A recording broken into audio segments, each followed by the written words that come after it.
आइए students question करेंगे exercise 8.1 का क्वेश्चन नंबर 11।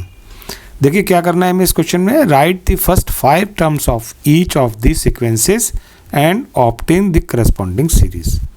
तो ये देखिए यहाँ पर हमको एक सीक्वेंस की nth टर्म दी हुई है और हमको यहाँ पर सीक्वेंस की पहली 5 टर्म्स निकालनी है और साथ में ही हमको उसके करस्पॉन्डिंग एक सीरीज़ भी निकालनी है।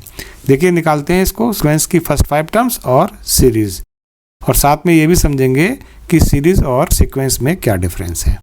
तो देखिए, तो हम यहाँ पर सबसे पहले लेंगे for n equal to 2, n equal to 2 यानी सेकेंड टर्म, और सेकेंड टर्म यहाँ पर a2 हो जाएगा ये, और n की वैल्यू यहाँ पर हम 2 पुट करेंगे तो 3a2 minus 1 plus 2, 3a1 plus 2, और a1 की वैल्यू हमको दी हुई है 3, यानी ये जो फर्स्ट टर्म है इसकी वैल्यू 3 दी हुई है, तो ये हो गया 3 इंटू 3 प्लस 2, और यहाँ से आएगा 11। ये हो गई इसकी सेकंड टर्म। अब निकालते हैं थर्ड टर्म, तो n की वैल्यू लेंगे अब 3, a यहाँ पर हो जाएगा 3, देखिए n की जगह 3 इज इक्वल टू यहाँ पर 3 इंटू a3 माइनस 1 प्लस 2, इससे ये आएगा 3a2 plus 2 is equal to, और a2 की वैल्यू हमने अभी निकाली है जो कि है 11, तो यहाँ होगा 3 इंटू 11 प्लस 2, यानी 33 प्लस 2, और ये हो गया 35। ये आ गई हमारी थर्ड टर्म a3 की वैल्यू। अब लेंगे हम n इजकल टू 4 के लिए, यानी फोर्थ टर्म निकालेंगे, तो ये आएगी a4 is equal to 3a4 minus 1 plus 2 is equal to 3a, ये हो जाएगा 3 प्लस 2, तो 3a3 प्लस 2, और a3 की वैल्यू हमने निकाली है 35, तो ये आएगा 3 इंटू 35 प्लस 2, यहाँ से ये हो जाएगा 3 इंटू 35 105, और 2 ऐड करेंगे तो ये आएगा 107। अब निकाल लेते हैं n इजकल टू 5 के लिए, a5 यानी फिफ्थ टर्म, और ये आएगी 3 इंटू a5 माइनस 1 प्लस 2, और यहाँ से आएगा ये 3a4 प्लस 2, और जो a4 की वैल्यू हमने निकाली है वो है 107, तो ये आ जाएगा 3 इंटू 107 प्लस 2, 3 इंटू 107 हो जाएगा 321, और 2 ऐड करेंगे तो ये हो जाएगा 323। तो सीक्वेंस की जो पहली 5 टर्म्स हैं वो हो गई सीक्वेंस, फर्स्ट 5 टर्म्स हो गई। पहली टर्म जो है वो 3 है, सेकंड टर्म 11 है, third term 35, 107, and fifth term 323। और जो सीरीज है, सीरीज यहाँ पर हो जाएगी, हम जो ये टर्म्स हैं टर्म्स के बीच में प्लस का साइन लगा करके सीरीज लिखते हैं। तो देखिए हर टर्म्स के बीच में हमने प्लस का साइन लगाया, तो ये हो गई सीरीज प्लस, और यहाँ पर ये आगे भी टर्म्स पॉसिबल हैं, तो ये हो गया इसका आंसर। तो सीरीज में और सीक्वेंस में अंतर है कि सीक्वेंस में तो कॉमा से इसको डिफरेंशिएट करते हैं अलग अलग टर्म्स को, और सीरीज में हर टर्म्स के बीच में प्लस साइन लिख करके हम सीरीज बनाते हैं। आइए अब नेक्स्ट क्वेश्चन करते हैं, क्वेश्चन नंबर 12 एक्सरसाइज 8.1। तो देखिए यहाँ पर हमको सीक्वेंस की nth टर्म दी हुई है an equal to an minus 1 upon n, और सीक्वेंस की पहली टर्म यानी a1 की वैल्यू भी यहाँ पर हमको -1 दी हुई है।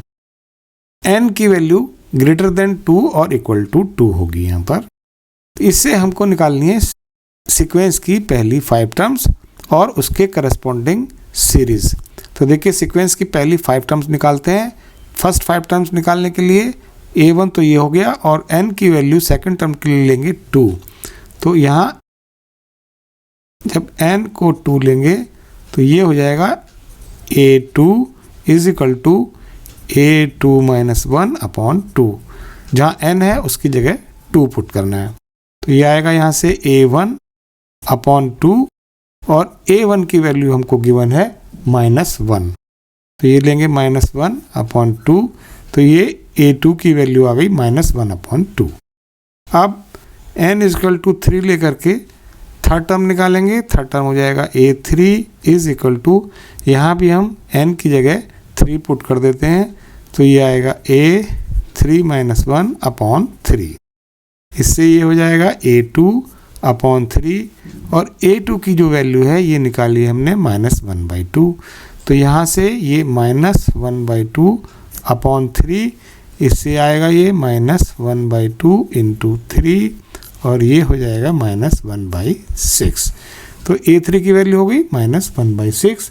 अब निकालेंगे इसकी फोर्थ टर्म के लिए लेंगे n की वैल्यू 4, और ये हो जाएगा A4, और यहाँ भी हम n की जगह 4 रखेंगे, 4 माइनस 1 अपॉन 4, इससे आ जाएगा ये A3 अपॉन 4, और A3 की वैल्यू हमने निकाली है -1/6, -1/6 यहाँ पर वैल्यू पुट कर देते हैं अपॉन 4, ये हो जाएगा -1/6 इंटू 4, और इसकी वैल्यू आ जाएगी -1/24।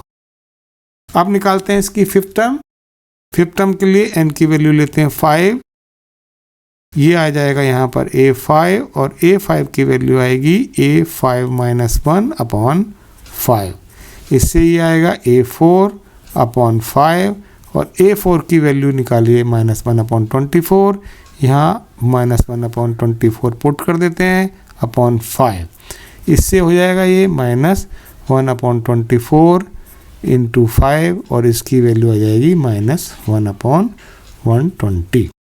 तो सीक्वेंस की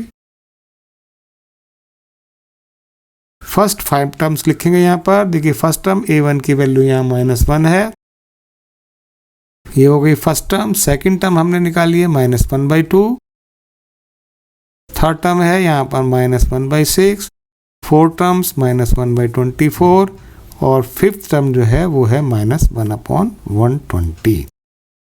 अब हमको लिखनी है सीरीज, करस्पॉन्डिंग सीरीज क्या होगी, जो टर्म्स हैं ये इनके बीच में हमको प्लस का साइन लगाना है, वो हमारी सीरीज बन जाती है। तो -1 प्लस -1/2 प्लस -1/6 प्लस -1/24 प्लस -1/120। तो ये हो गई हमारी सीरीज, और ये हो गया इसका आंसर। आइए अब नेक्स्ट क्वेश्चन करेंगे, क्वेश्चन नंबर 13 एक्सरसाइज 8.1। तो यहाँ पर भी हमको सीक्वेंस की जो है nth टर्म an दी हुई है, an इक्वल टू an-1 और इस सीक्वेंस की हमको फर्स्ट 2 टर्म्स भी दी हुई हैं, यानी a1 is equal to a2 is equal to 2, और n की वैल्यू हमको ग्रेटर देन 2 लेनी है। तो देखिए पहली 2 टर्म हमको दी हुई हैं, तो अब हम निकालेंगे इसकी थर्ड टर्म, और थर्ड टर्म निकालने के लिए n की वैल्यू लेंगे यहाँ पर 3।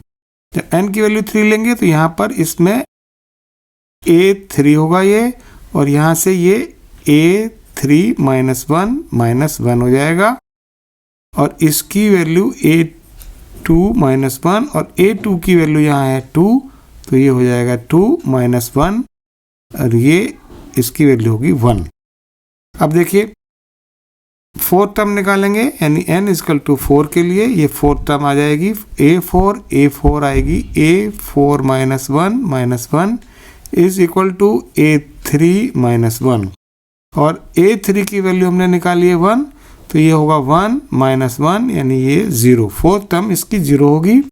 अब निकालते हैं इसकी फिफ्थ टर्म के लिए लेंगे n की वैल्यू 5, तो यहाँ आएगा a5 is equal to a5 minus 1 n की जगह हमको 5 पुट करना है इसमें, तो ये आएगा a4 माइनस 1, और a4 की वैल्यू हमने निकाली है यहाँ पर 0, तो 0 माइनस 1, और ये हो जाएगा -1। तो सीक्वेंस हमारी हो गई। सीक्वेंस की जो फर्स्ट 5 टर्म्स होंगी वो होंगी, ये पहली 2 टर्म है a1 और a2 जिनकी वैल्यू है 2, तो फर्स्ट टर्म 2, सेकंड टर्म भी 2 है, और जो थर्ड टर्म है हमने निकाली है 1, फोर्थ टर्म है इसकी 0, और जो फिफ्थ टर्म है वो है इसकी यहाँ -1। देखिए अब सीरीज हो जाएगी, करस्पॉन्डिंग सीरीज लिखेंगे। करस्पॉन्डिंग सीरीज के लिए जो ये टर्म्स होती हैं, फर्स्ट 5 टर्म्स जो निकाली हैं हमने, इनके बीच में हम प्लस का साइन लगा करके सीरीज़ बना लेते हैं। तो +2 +1 +0 plus -1 plus and so on, आगे की टर्म भी इसमें पॉसिबल होती हैं। तो ये हो जाती है सीरीज़। तो ये हमारा हो गया आंसर।